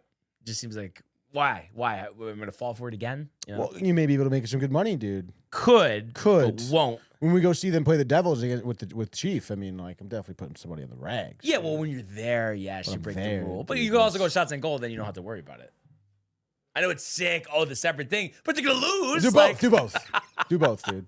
And then CF Daily, our boy, says ignore him, and that's what we're doing. That's right, dude. But anyway, did I go Jeremy Shat with the picks yesterday or no? No, you did really well, you dunce. You went 4-2 actually. Oh, okay. Pittsburgh in the under. You went 1-1 there. Yeah. Vegas and the over. 2-0. 2-0, and then you had looks like Washington in the under too. That was 1-1. Okay. So you went 4-2. I did a little bit better though. I went 5-1. Oh, okay. So one. I picked up one game. So I'm 23-21. You're 24-20 in the picks. Okay. All right. Yeah, dude. We had some good nights for hockey. The money, dude. And then I'm trying to think. I don't know why I always forget this, but is it my pick? I think so. I want to say yeah. Because Oh wait, no. No, it's your pick. It is my pick. Because the day before you did not go first. I took the Rangers. Yesterday you went first. Okay. Today I went so first. your selection. My selection. 5 games, so 2 apiece. Let's strike up the music. A Friday edition of the Frozen Frenzy. Here we go, dude. The Friday slate always a little lacking, but nonetheless we're gonna make the best of it here because we got some good games going on, dude. You know, I've been seeing a lot of reels. Probably because we were talking about the 0-2 Red Wings. I've been seeing so much stuff. Cujo, dude. Brett Hull. Brett Hull. Dominic Hasek. Pavel Datsuk. Steve Yzerman. Speaking of that, he's CF Daily has Avs losing the cup this year to Detroit. So Pollock in the finals. But stop it, really, dude. Yeah, Detroit winning it all. We'll see if that happens. But what do you got? I mean, how do I not start off in Detroit while we're talking about it? 7 p.m. The Red Wings are facing off against the San Jose Sharks. Detroit minus 185, Sharks plus 154 on the money line. Over-under is a higher 6.5. That's too high. That's too high. Pretty interesting because you would say, like, at this point, you know, especially for us, Sharks, they've been pretty hot, winning 4 of the last 5. Now they're over 500 on the road for the first time this year. This would be like, plus money. Tony, the guys have been betting the Sharks. No, we're going to go Red Wings. I said we're talking about him. Alex DeBrincat, 49 points in the season, 24 of them coming from goals. I say he gets 51 points at the end of tonight, 2 goals on the game. Why not? Lucas Raymond with a few assists. A tightly contested game. San Jose Sharks, Macklin Celebrini, 71 points on the season. That's wild. I guess I should maybe just double check daily faceoff for the starting goaltender before I really lock in this pick here. John Gibson confirmed. Askarov likely for the Sharks. John Gibson, veteran. Why not, dude? Comes up big. Glove save on Celebrini. Waning seconds of the third period. Detroit moves on. Wins this game 3-2, where they move on to their next regular season game. Give me Detroit Red Wings with the under. All right. I'm going to go to Colorado Ball Arena. And like they have almost every single home game this season, no regulation losses, only 3 overtime losses. But I have the Avalanche taking care of business, and I know they did lose 1 game to Nashville this year. This is actually, I think, their 4th meeting, so this is the last matchup of the year, and they've went 2-1, just one, lost 1 in Nashville, 4-3. But last time they won 4-2 in Colorado. I think they win 6-2 this time. I think, even though Nashville's been playing better, Trotz, I'm sure, cheesing somewhere. But give me Nathan McKinnon with 2 goals and an assist. And I think, give me Colorado and the over. Colorado and the over. All right, next game. I guess we'll go to St. Louis. St. Louis is a team that I was like kind of on top of a little bit. And it makes me a little nervous. Lightning are winners of 11 in a row. But we're going to go for the dozen here. Blues ain't stopping shit, dog. Binnington could be pulled here. I know Buchnevich doing really well right now. Put him down for shots on goal parlay. Pavel Buchnevich, that's fine. But give me the Lightning here, absolutely ousting the St. Louis Blues, putting on a total clinic here. I say they win this game. I'm saying like 5-1. Lightning and the over, Brian. What do you have for your last game? All right. Second game, last game. And I am gonna go. I'm gonna go. Even though it seems a little irresponsible, I'm gonna go with the Panthers.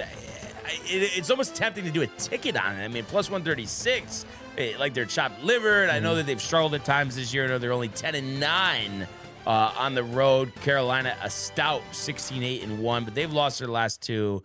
Panthers have won 3 out of 5. And when you look at this matchup, Panthers have won both this season. I know sometimes it's tough to beat a team 3 times in a year, but I think they will. And I want to say this is a tight game, overtime, but Panthers win 5-4. Give me the Panthers and the over, and just like that, you're frozen frenzy here on a Friday. So good games, abbreviated slate, good games, and obviously Rangers with the is it 12 or 12:30 tomorrow? I think it's 12:30 tomorrow. 12:30. So a noon 30 start there. No, 1 o'clock. Oh, 1 o'clock. 1 o'clock at the Xfinity Mobile Arena. Used to be the Wachovia and Wells Fargo Center. Wells Fargo is better. And then they are, building a new arena. I think in the next couple of years to replace that one. So, which is nice. We'll see. But it's grid time. Let's get the music up, the grid up. I'm stoked for this one. Yeah, I was looking at it myself, but there's plenty of guys though at the same time. Yeah, so one for Miami. Pitch one game. I got one. I mean, go ahead. David Robertson. Let's see. David Robertson is a 0.6. Right? There we go. Which is pretty good. And then pretty good. Oh, come on. And then let's see here. So we go to the Phillies, just trying to get creative. Zach Wheeler doesn't need to be rushed. Okay. I know someone for Seattle, Philly. Philly, Roy Oswalt for the pitched. Yep. And then 1%, nice, dude. Let's see for the Nationals here. I'm gonna go with Ryan. I didn't look it up yet. Ryan Madsen, 0.1.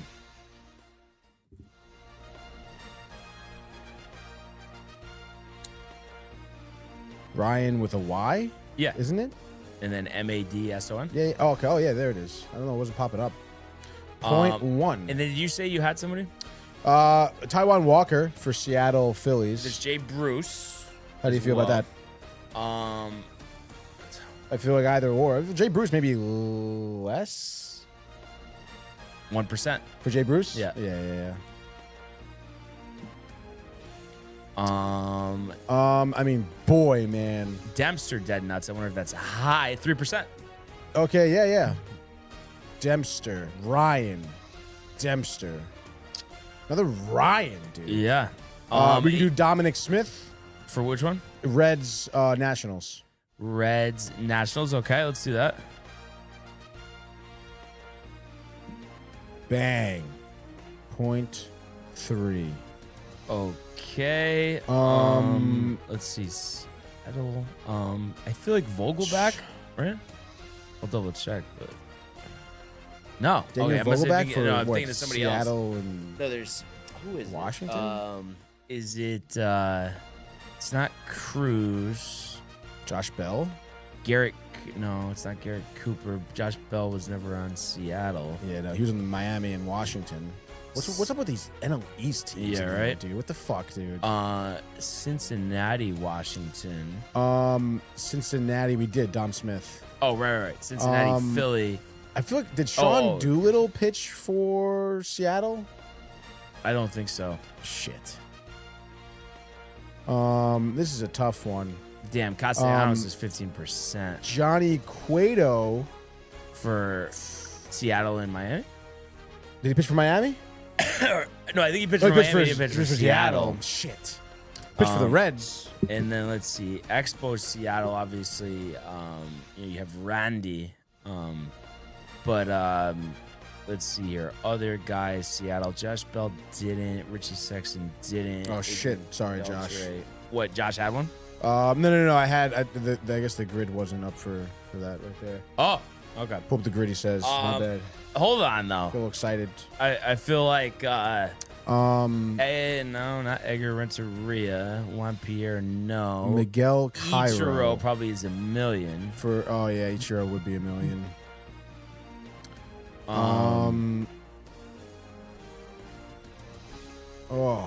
This is one of the toughest ones I think we've ever had, right or no? Yeah, dude. I mean, again, Seattle's like who pitched for Seattle?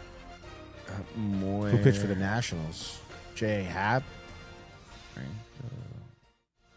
Castellanos, yeah, for Phillies Red. That's a tough one. Who the fuck else? Steve Cishek, Marlins Mariners, Josh says. Marlins, Mariners. Good call. Good call. 2% for the young buck, who's 39. From Massachusetts. So not Suarez. Who's been in that Seattle pen? Oh gosh, dude. Edgar Renteria. No. Miguel Cairo. No. Not Mike Cameron. The Mariners, man. Wow. I can't believe this is... And then Zach Duke for Seattle, Washington. Okay, let's do that. Zach Duke. Damn, dude. What was he? He was 0.3. Wow. Zach Duke, the lefty out of Clifton, Texas. I know, boy, dude. Nick Castellanos. Did Cueto was never on the Phillies? No. Damn it. Jose Contreras was never on the Reds. Joe Blanton wasn't on the Reds. Pete was Rose. Scott Hatterberg on the Phillies? I don't think so. Oh, but you know who was? Pete Rose. Scott Rowland. Scott Rowland. We're doing Rowland. Yeah. 15% for Rowland. So same thing as Castellanos. 4. Castellanos was on 15%? Yeah, same thing. Oh, wow, okay. I guess just for... So we did actually a good job. Just that one, we had to go high. 285 players. Joe Morgan would have been one. Okay. What else? Jay Bruce. Miguel Cairo. Okay. So we could. Asdrubal Cabrera. Well, what are you gonna do, right? No. I'm just for future reference. Dude. Virgil Davis. Who the hell is that? All right. Well, you want to move on to Didi Gregorius. Didi. So to the NFL. You sure? We go. Yeah. I guess we could do that. To the NFL we go, Josh B. I am locked and loaded here. Oh, shit, dude. All right, what do you got? Panthers, Colts. Panthers. How about Panthers? Well, actually, Panthers, Colts, we could do. Let me just make sure on this. But you were locked in, you said. Actually, no, we're not going to do that. Oh, my God. I'll get another one. Just relax. Jesus, dude. Mike Goodson, 0.4, Raiders and Panthers. Mike Goodson, Raiders, Panthers. 0.4. Okay. With the Jets uniform on. And let's see here. So for Washington, I want to say, I feel like Garcon can't be that high, right? I know I've used him before. Garcon. Oh, no. Harrison Bader. Josh B. Harrison. The 3,000 yards for the Raiders, I'm kind of thinking. No, he's a. Who's the other guy? Hold on now. Now, Geno Smith. Oh, yeah, just do Derek Carr. do Carson Palmer. Carson Palmer, dude.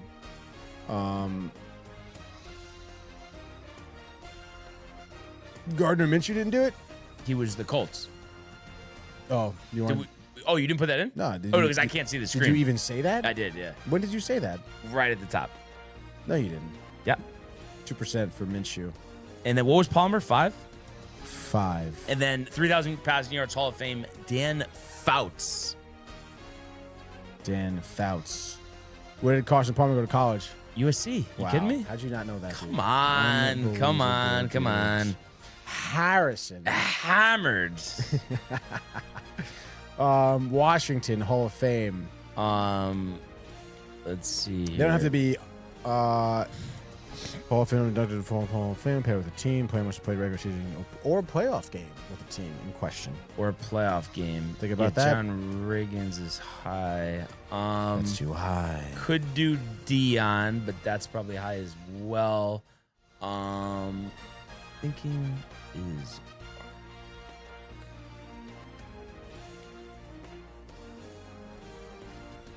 Let's do Art Monk.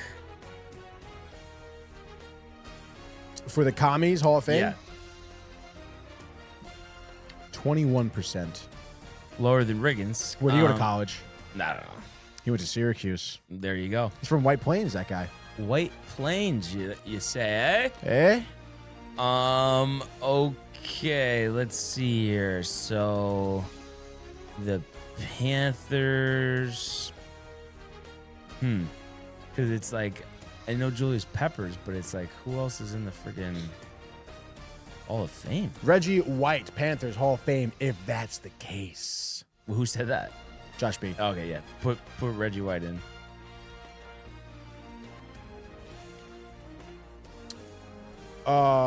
Reggie White, 85 to 2000. There he is. 19%. Okay, better than Reggie 49 White. with Julius Peppers. And then I know The big dog. Mariota. Let's see. Mariota is 29%. But it feels. Do D'Angelo Hall. Dead nuts.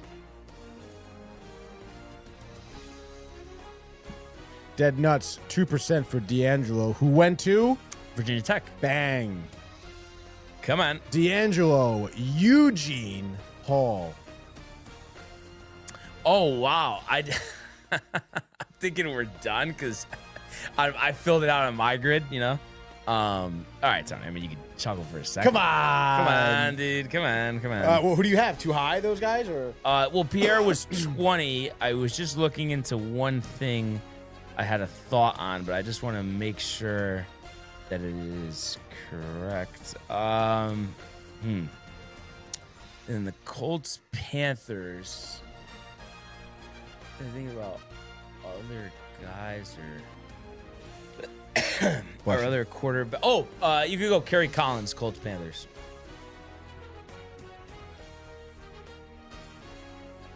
23%. Better than Gilmore's 40. And then Washington. Where did Collins go to college? Collins went to Penn State. Yeah, he is. He's from Pennsylvania. Yeah. You know? All right. Washington and the Colts. Oh, gosh, dude. Carson Wentz.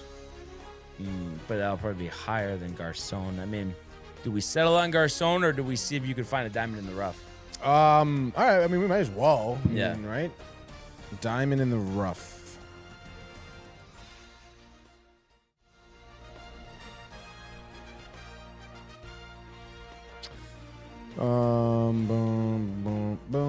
All right, there's other guys here. We have a guy here who is drafted by the Patriots 3rd round in 2016. This is a quarterback. Currently with Brissett. Yeah. I'm trying to think if he's lower than the 20 on Garcon. I can try someone else. No, I no, guess. just go with Brissett. I feel like he's gonna be, but I could be wrong. But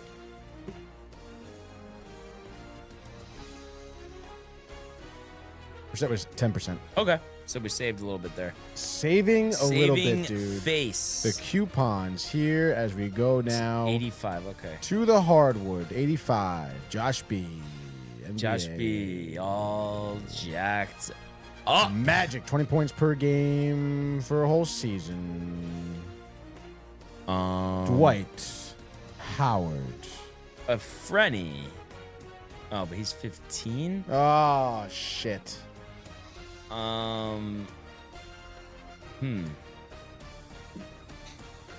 We'll think about this for a second. Just see here. So,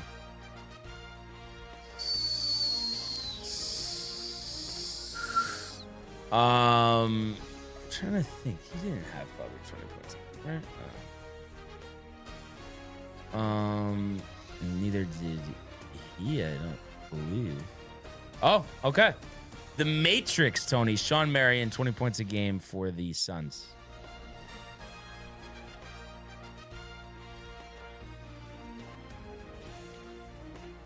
The Matrix. 2%. Nice.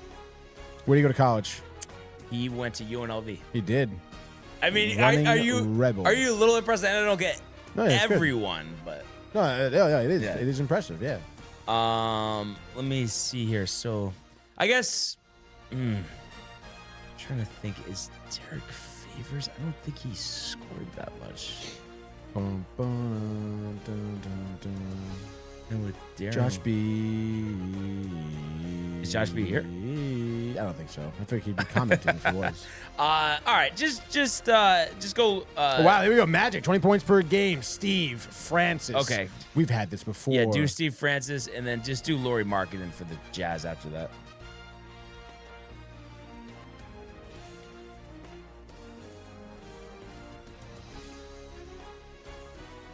Laurie Markkinen. There it is. 13% for Markkinen. Mr. Markkinen. Mr. Markkinen. Nice, dude. Got that row out of the way. Pistons, Magic. Pistons. I don't know. I feel like this is a weird mix of teams. I don't know. Are you worried? You don't got any?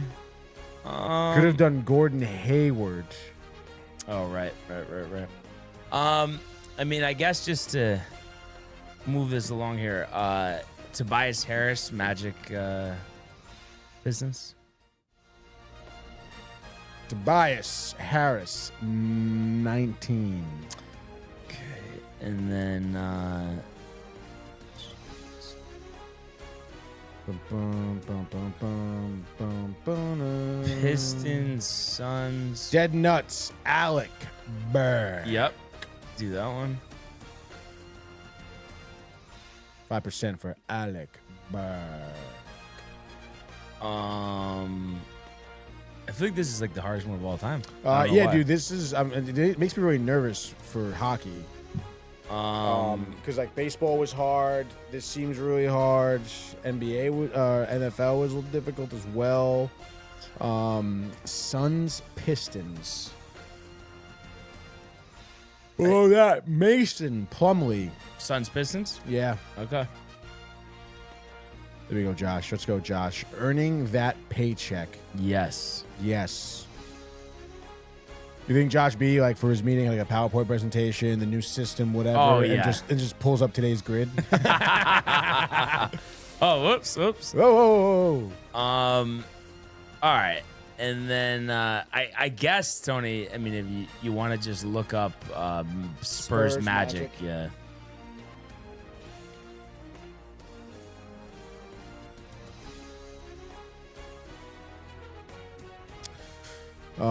Let's see. Wow. Okay. Our Suns Spurs. Boris Diaw. Diaw, yeah. Suns Spurs. He says ... Another one we've had. I don't know if he's trying to say anything. Facetious. Right? Yeah. Boris, 16%. All right, so where are we, dude? Got to be careful. We are on Spurs Magic, dude. Yes. Who do I know?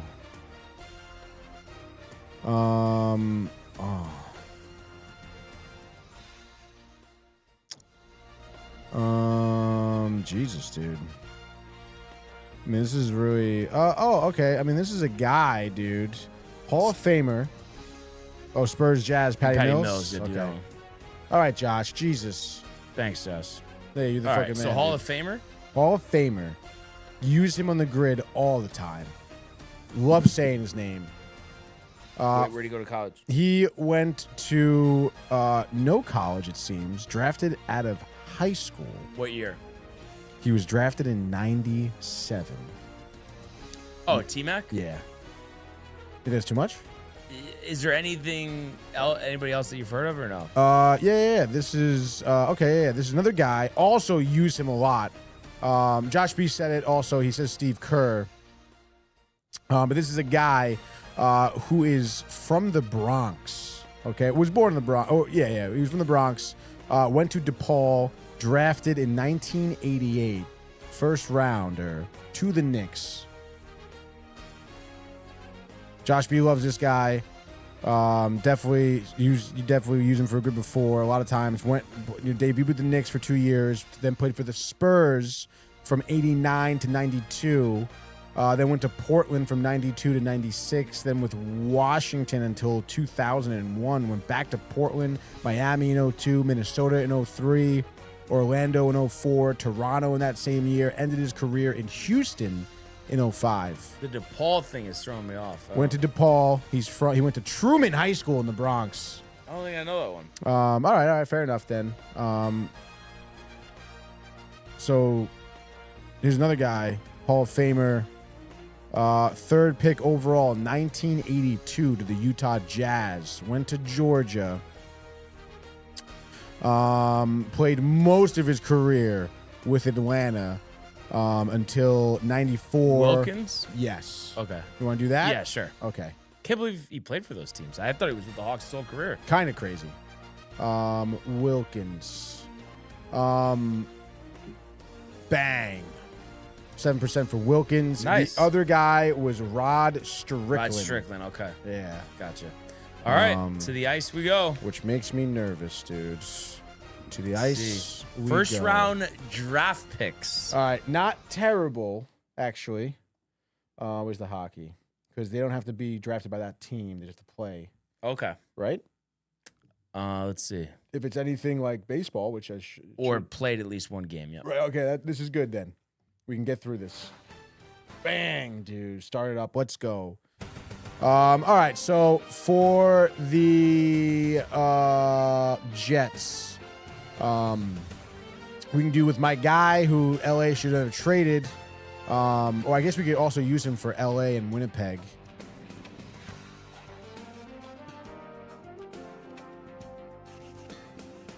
Shit. How about first round, 100 points? We'll go with Yager. I'm just Why, you don't like it? Is he too much? No, he's good. He's good? Yeah. I'm not gonna lie, dude. 100 points. Let's do 100 points because that's kind of hard. it's not hard. It's just like there's definitely not a lot of people at all. So I guess maybe it'll be hard because Hurricanes. You think Sebastian Aho. You think Eric Stahl, and then you think nobody else. Jordan Stahl? No. Jordan Stahl. Jordan Stahl? No.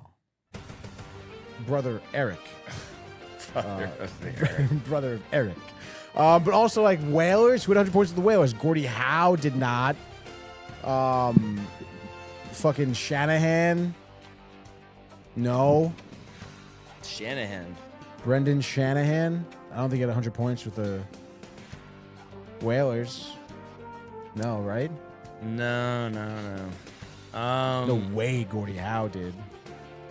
And then the Kings, too. Who's had 100 points with the Kings? Anze Kopitar hasn't. You think of that cup-winning team? Dustin Brown, no way. Tanner Pearson, no way. I don't think Marion Gaborik had it. Brad Richards, no way.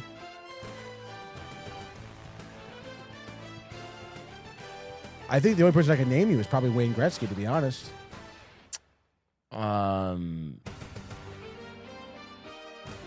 That's crazy. I mean, I guess we could go back to it, right? By the way, Islanders first round pick Tony DeAngelo, 0.1. How about that? Love How about that, Tony DeAngelo.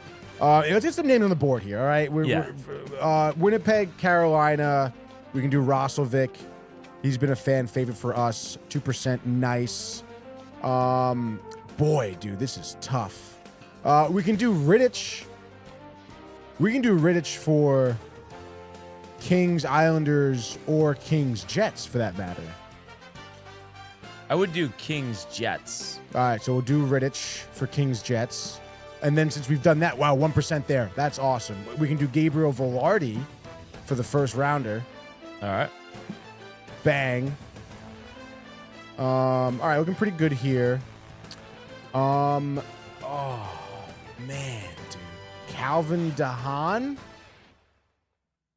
Calvin DeHaan played for the Islanders and the Hurricanes. He also played for the Rangers real quick. Bang! 5%. Come on, Josh. Give me something here. I know. And then, dude, I don't know. Islanders Kings is tough, too. I mean... You want me to look up? Johnny Boychuk? I don't think he played for the Kings. I'll look it up. Yeah, you're going to have to, I think. I'm trying to think. Nothing from Corey? Nothing from Corey on Instagram. Nothing. Oh, I know, right? The Islanders. That's right, dude. Definitely could have used him right now. Okay. Are there some names? Let me just talk about guys. Rittich used him.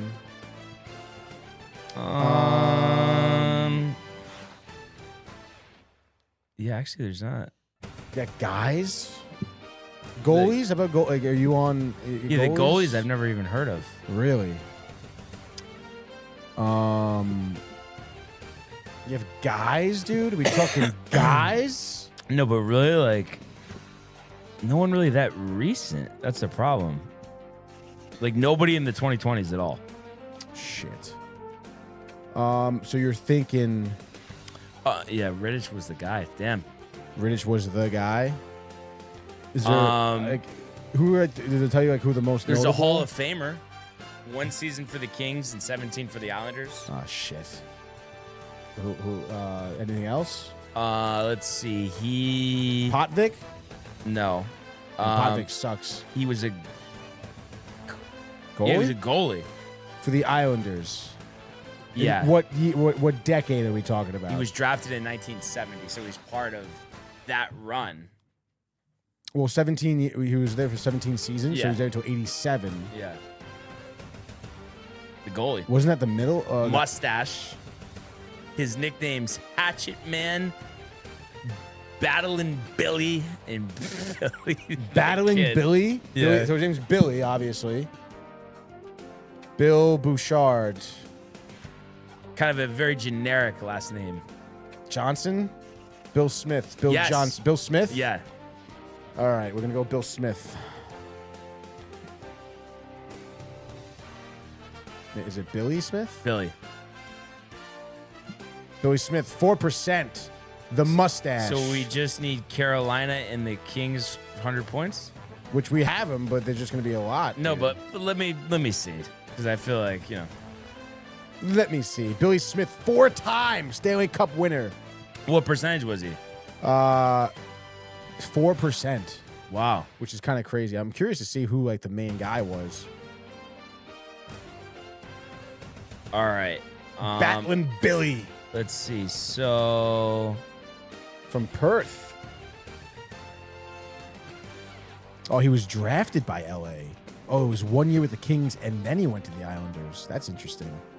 Won 4 cups with them. The Kings must have been kicking their own ass.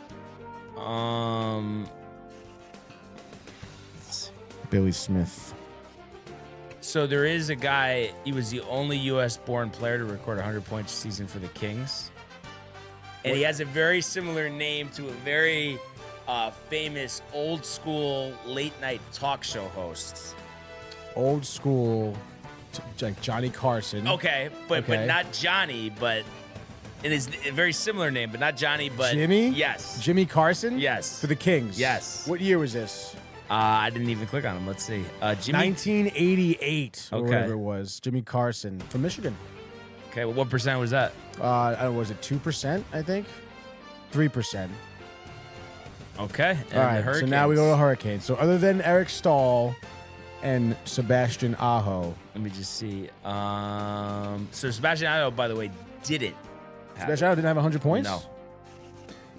Really? Yep. Wait, are you kidding? Oh, wow. I guess he hasn't. What? So there's literally 4 people and only one with the actual Hurricanes, and the other guys don't even have pictures up. They were with the Whalers? But there's one guy that it feels like, let's see, a center, 2-time Stanley Cup champ for the Whalers, born in 63.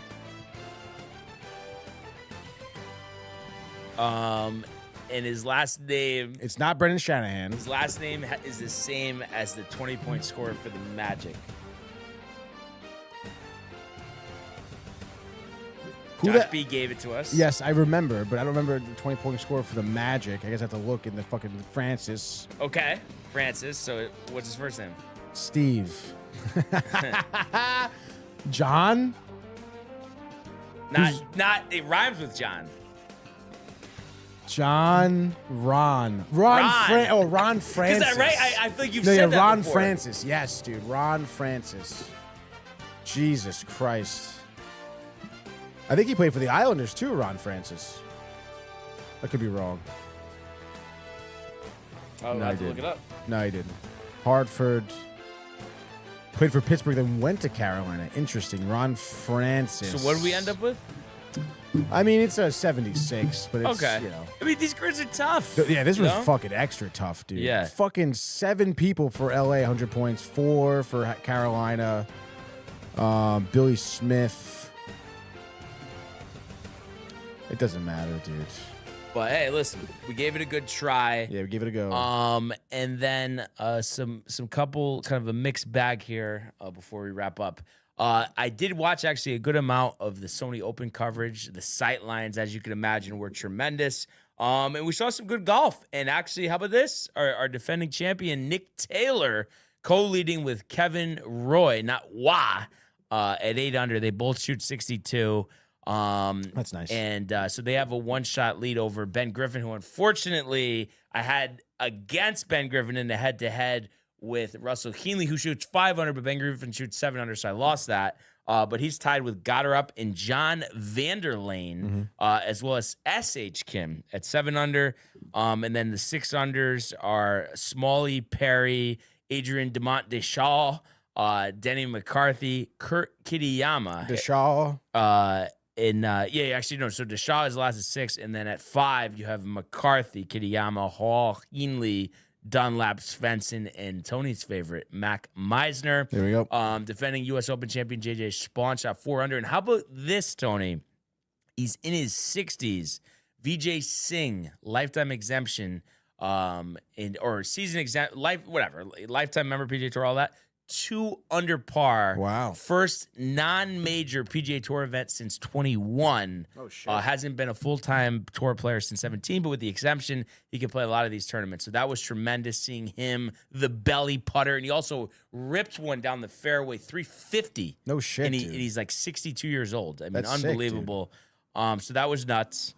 And then at the bottom here, Neil Shipley, the former low amateur at Augusta, +6. Tony Finau, +5. Molinari, +5. Nico Echevarria, +5. Colin Morikawa, +2. Gordon Sargent, another low amateur at Augusta in Butler Cabin with Nance, +3. Sahith Theegala, +3. And that's really the highlights from the first round. But I'm interested to catch the second round once again, starting at 12 o'clock. On ESPN Plus, and then the 7 o'clock on the Golf Channel. And the first group out will be at 12:10. Off 1 is going to be Svensson, Ramey, and Whaley. Off 10 is going to be Hodges, Hoagie, and Laboda. So we'll see what happens. A lot of golf to be played. But it's nice just to have golf, another option to watch. So we'll see who ends up taking that tournament. Vijay Singh. That would be nuts, but that would be like the most insane thing ever. From Fiji, dude. I mean, they're saying he plays well in Hawaii, the 05 champ. He won in 05. Yeah. That's right. How about that? Won the Masters in Did 2000. you watch any of it or no? No. Some highlights and stuff like that. Highlights. Yeah. And then we already had talked about it, but you can back in action tomorrow. But Creighton Providence tonight, too. Hey, now. Providence reeling Riley Souza. You can. After that collapse to Yukon. No line out against Georgetown, but I would imagine even on the road, I mean, they got to be 8.5 to 10-point favorites. I would think. Georgetown was 1-5 in Big East play. So looking forward to that. That's a 12 o'clock start at Capital One Arena, home of the Capitals. You have Kentucky, Tennessee tomorrow. Butler, Seton Hall, Alabama, and Oklahoma. Miami, Clemson, Florida, Vandy. That should be a good one. And then Arizona, the number 1 team in the country, 17-0 at UCF. And actually, their arena, Additional Financial Arena, I actually once went to. Michael Jordan's son, Marcus, at the time was playing. So that was way back when. I think back in 2008. I saw that. You got Michigan, Oregon, and Eugene. Nebraska looking to go 18-0, playing at Northwestern. Arkansas, Georgia, Purdue, USC, Duke playing Stanford. BYU, Texas Tech. That should be a good game in Lubbock. Yeah, that's pretty much it. And then the Knicks lose again yesterday. No Brunson. The record without Brunson is pretty poor. So they look to turn it around. Mike Brown did get the standing. The Magic won the game in Berlin, 118-111. Nice to get Franz Wagner back on both of my fantasy teams. And then, Knicks lost 126-113. Jimmy Butler, 32-8 for the Warriors. And the Lakers, no wonder Michael Buck has been quiet. They lose to the Hornets 135-117 to a team that's 11 under, even with the win. So that's an embarrassment, despite Luka having 39. And I mean, I don't think there's really anything else, right, Tony? I mean, No, I don't think so. big weekend ahead. Big weekend ahead, dude. And we'll see. Bellinger, Valdez, kind of the last guys out there. Interesting one for you. I think I know what you would say to this, but if you could only have one, which one would you rather have? Bellinger or Valdez? Mm-hmm. I guess Bellinger. Yeah, I just wasn't sure if pitching like a need, but I don't know. Who the Valdez fuck at is playing 32. outfield? Like, who's playing outfield? Tyrone Taylor literally Literally. is playing center. Yeah. And Soto's in right. Yeah. Who's playing left field? Jose Siri? Who else is on the roster? That's what I mean. Like, you don't even have outfielders. Wait, but who played last year? Nimmo was in left. Right. Taylor but was in McNeil- center. McNeil. McNeil, yeah. Who did they McNeil. trade McNeil for again? Doesn't fucking matter. No, was it a reliever or something? Was it? Exactly. He was to the A's though. Yeah, it was to the A's. Let's see. Yordan Rodriguez, Rodriguez. teenage pitching prospect, right? Okay. All right. Well, that's it. How about this, Josh B? I want to play golf. And also, Us too, Josh. he went to say McNeil to play left field, but he's not on the team anymore. I mean, unfortunately, I think even for Josh B, I'm sure he'll say, he would play. I mean, today would be the worst golf day of all time. Could you imagine 18, the cart, the breeze, like. You know, I think Josh B's better off playing left field for the Mets, honestly, than playing golf today. It's funny because you know me, I love the sword when it comes to the Mets, but I think you gotta stop being so it's like just get to spring training first, you know? Nobody's playing left field, dude. No, but can Acuna play outfield? Yes. Yeah. Or Beatty? Beatty could play outfield too, right? He's going to be playing third base, which also sucks. Vientos could play first. Vientos can't play anything, dude. Third. He can't play anything, Could. dude. No, but that's a guy, honestly, fantasy sleeper. Vientos could be good next year. Same thing with Alvarez. I know I wouldn't expect it, but as a flyer late, I would love to take them. They would be my fantasy do not draft. You wouldn't want to take him in the last round or two? I mean, Alvarez with the injuries, he's missing so much time. But catcher, a shallow position. Yes. Maybe. With your last pick, you wouldn't be riled. Oh, Alvarez is just sitting there. Honestly. Maybe I would. I feel like right now I wouldn't. Not drafting Vientos. I've never seen you so tight. Not drafting Vientos. Yeah. I don't know. I mean, Beatty. I mean, Vientos could have 25 homers. I guess 30. He could. He was supposed to do that last year. Yeah, but he didn't. Yeah. I would honestly put more stock in Brett Beatty.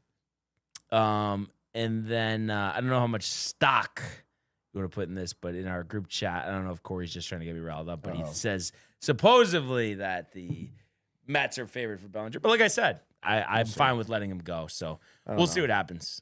I just saw this tweet, by the way. This is a little bit more related to hockey, though. But Mika Zibanejad this season, 18 goals, 25 assists, on pace for 73 points right now, which is more points around the league than Clayton Keller, Ovechkin, Quinn Hughes, Dylan Larkin, and Johnny Tavares. And if JD was here, he said, well, where's that getting him? What are they winning?